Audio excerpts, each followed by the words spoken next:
Graffiti is the application of a medium to a surface.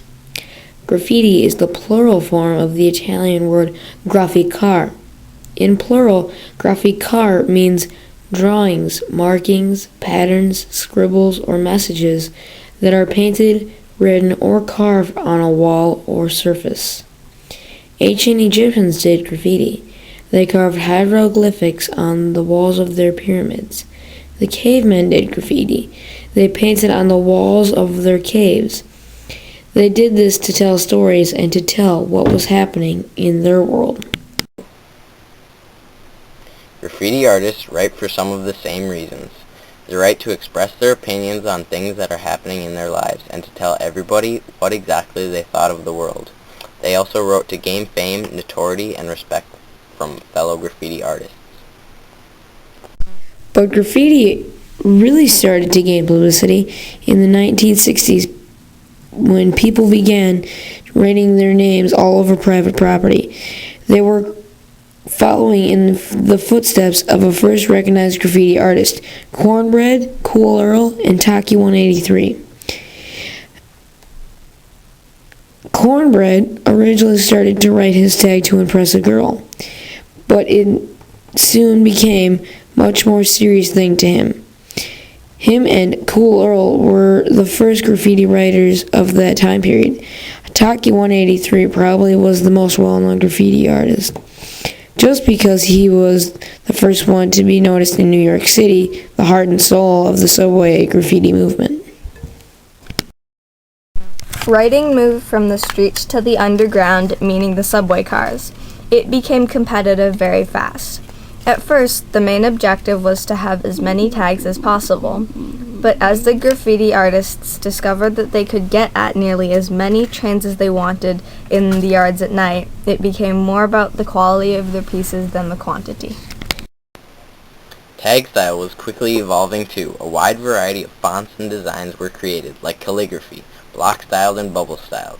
The artists would also add elements to their tag, like stars, crowns, and such. Tags got bigger, and graffiti artists strived to make their tags one of a kind. Kane 1 was the first artist to paint a whole train car, and the Fabulous 5, a group of graffiti artists, were the second. Artists loved experimenting with tag styles. Phase 2 invented the arrow and bubble style. Hondo created the first top to bottom, when a train car is covered from the top to the bottom, and Dead Leg created the first top with clouds. Top Cat, one of the first Philadelphia writers, created what came to be known as Broadway style for its long, skinny lettering.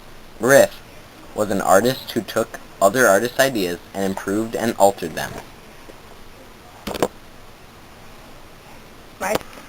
In some pieces, the letters were so distorted that the name or words could barely be made out.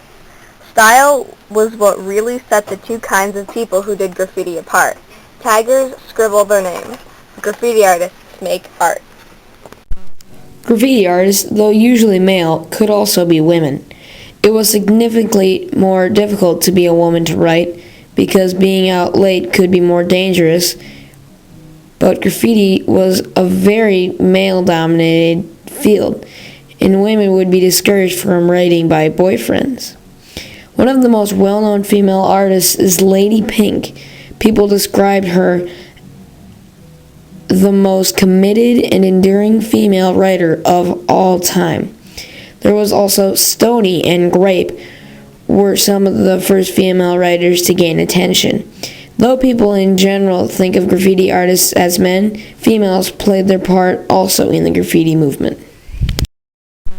The peak of the graffiti subway movement was about 1975 to 1977. This was also the time period when throw-ups were most popular. Throw-ups are usually a hasty name made up of two colors written in bubble letters. The rules had been set and the guidelines established, and new artists were ever pouring into the graffiti way of life. This made the art of graffiti start getting a lot more competitive than it already was. Whole trains would be covered in colorful designs and bright lettering. Graffiti artists were banding together to avoid trouble when out at night and to produce larger, grander pieces of work. The crews would also get together to rack up paint and to look out for the authorities. The end came soon. It started with the states banning the sale of spray paint cans to people under 18. In the years 1985 to 89, the Metropolitan Transit Authority started cracking down hard. They became frustrated with their futile attempts to rid the trains of graffiti. The train cars that rode the most frequently used subway lines were being taken off. The officials figured that if they took the graffiti off almost all the trains as soon as it appeared, it would discourage the graffiti artists and make them stop. It would send them a message that their writing wouldn't last. They painted over the graffiti with more paint. They scrubbed it off. They had a severe increase in security, with guards patrolling around everywhere. They put up fences and put in guard dogs around the lot where the trains were kept at night to keep graffiti artists out. Even though the writers were determined, they were no longer as willing to take these risks. Some of the last taggers were Wayne, MK, and Cavs, but the officials were swarming all over the place, which made it extremely difficult for them to do any serious pieces or throw-ups. Paint was scarce, and it was dangerous to stay in one place for too long. Graffiti these days was usually hastily scribbled with a marker on the outside of the trains. May 12th, 1989 was the day that the Metropolitan Transit Authority officially stated that all the trains on their lines were graffiti-free. All the graffiti trains were taken off lines. This became the Clean Train movement. Many writers thought that writing anywhere other than trains meant that you were fake. Writers with this opinion either stopped writing or continued rebelling. Some of the Clean Train movement writers were Poem, Cope 2, and Yes 2. Today, many laws in New York City have been changed. Nowadays, people under 18 aren't allowed to buy spray paint.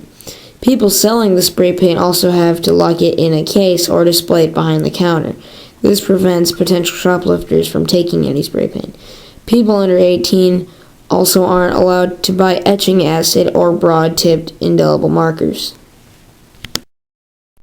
They also made it illegal for anyone under 21 to carry any spray paint or other graffiti-related tool onto public property, unless they were given permission or needed it for work. There is a law that if you have to remove graffiti from your private property within 60 days, or else you will face the fines. The New York City government says that graffiti creates an atmosphere of neglect, inviting criminal activity, and contributing to a feeling of disorderliness and fear. The government has been increasingly careful about graffiti. In 2003, there were 1,234 graffiti arrests, and that went up to 2,962 in 2006. According to the City Council, since 2002, the New York City has removed more than 77 million square feet of graffiti. Last year alone, the government spent about $13.5 million for paint, labor, and equipment to clean up graffiti. Today, graffiti is everywhere. It's on bathroom walls, it's on desks, it's on walls of buildings, on bridges, signs, buses, and still in the subways. And it's still changing. New styles are being developed with every new artist that is introduced to the world of graffiti. Everyone has an idea to contribute to the graffiti style, and it will always be changing.